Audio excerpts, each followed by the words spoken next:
আসসালামু আলাইকুম ওয়া রাহমাতুল্লাহি ওয়া বারাকাতুহু। ইন্নাল হামদুলিল্লাহ ওয়াস সালাতু ওয়াস সালামু আলা রাসূলিল্লাহি ওয়া বা'দ। আজকে আমরা এই ভিডিওতে আলোচনা করব স্বপ্নে নিজের জ্বর দেখলে কি হয়, নিজে জ্বরাক্রান্ত হতে দেখলে কি হয়।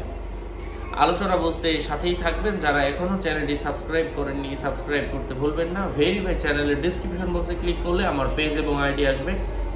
এটা ছাড়া আলাদা অন্য কোনো পেজ নেই, আইডি নেই, ইমো নেই, হোয়াটসঅ্যাপ নেই, টিকটক নেই। নাম ছবি দেখে বিভ্রান্ত হওয়া যাবে না। প্রত্যেক ভিডিওতে আলাদা আমি সাবধান করি, সতর্ক করি।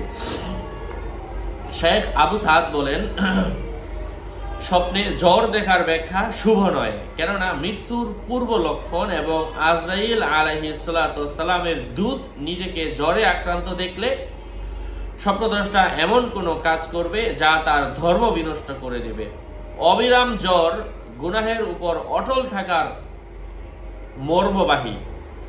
থেকে থেকে জ্বর ওই পাপের লক্ষণ যা হতে শাস্তি ভোগ করে তওবা করেছে। কেঁপে জ্বর এলে বুঝতে হবে এটা অলসতার লক্ষণ। স্বপ্নে কোনো মানুষ যদি তার নিজের শ্বেত রোগ দেখে, এটা মলিন কোনো পোশাক পাওয়ার আলামত বুঝতে হবে। কারো মতে এর দ্বারা সম্পদ উদ্দেশ্য।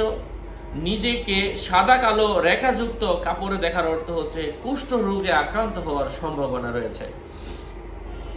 স্বপ্নে কোনো মানুষ যদি তার পরিবারের অথবা তার সন্তানের মধ্য থেকে কারো জ্বর দেখে, এর অর্থ হচ্ছে স্বপ্নদ্রষ্টা তার হাতে টাকা পয়সা পাবে এমন কিছু বুঝিয়ে থাকে। আশা করছি বুঝতে পেরেছেন। আরো আপডেট পেতে সাথেই থাকবেন। আপনাদের মঙ্গল এবং দীর্ঘায়ু কামনা করে এখানেই শেষ করছি। দেখা হবে অন্য কোনো ভিডিওতে। আগামী ভিডিও পেতে আমাদের সাথেই থাকবেন। আসসালামু আলাইকুম ওয়া রাহমাতুল্লাহি ওয়া বারাকাতুহু।